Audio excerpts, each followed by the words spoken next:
Let's look at China now, because torrential rain has caused severe flooding in parts of the central part of the country, forcing people from their homes and leaving stations and homes submerged. More than 10,000 people in the Henan province have been evacuated to shelters following that record rainfall. Joining me now is our Asia correspondent, Adrian Brown.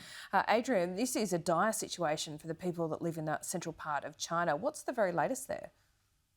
Well, in the past few minutes, Laura, I've been looking at pictures on Chinese social media, and it shows really some very, very dramatic pictures. I was looking at images of people trapped in the carriages of a train in an underground station, the water almost up to their necks. There are pictures of roads that are totally submerged. But what's really worrying the authorities at the moment is the damage that's been done to a dam, they say, that could be close to collapse. And that dam is near a city of 7 million people. Now, the People's Liberation Army has been deployed to see what they can do to try to save the dam. The PLA actually have very effective engineers, some of the best engineers in the country, and they will now be working around the clock to prevent what could be a real disaster.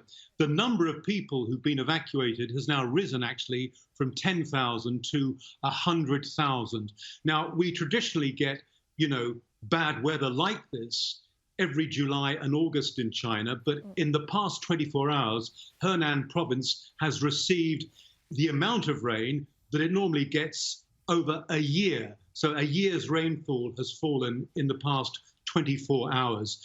While this was happening, Laura, it was quite interesting. The climate change czar for the United States, John Kerry, was speaking in London, and he had some harsh words about China and its efforts to deal with climate change. He said that China needed to do more, otherwise it was going to, in his words, be essentially impossible to reduce the Earth's temperature by 1.5%. And that was the goal that was agreed to by world leaders at the Paris Climate Change Summit a few years ago.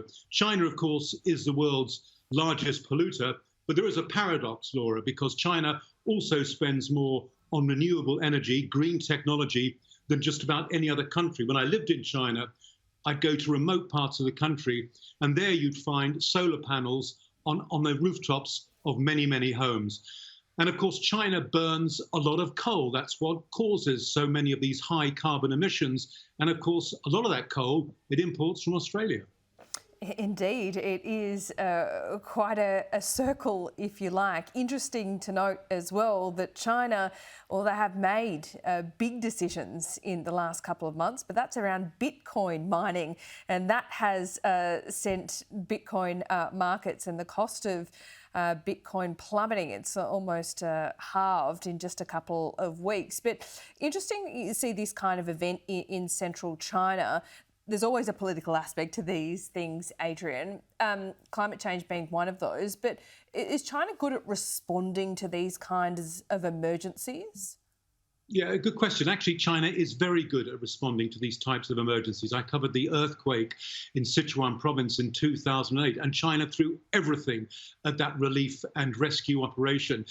As I said, the People's Liberation Army actually, on occasions like this, do a first-rate job. They build bridges very quickly, and they throw a lot of resources at situations like this. But state media is not giving an awful lot of attention to these floods, and I think they're waiting for sort of direction from above, which is why I think during the next day or so you're going to see the death toll rising. At the moment it's about 12, but I do expect that to go up. Very sad indeed. Adrian Brown, as always, thanks for your time. Thank you.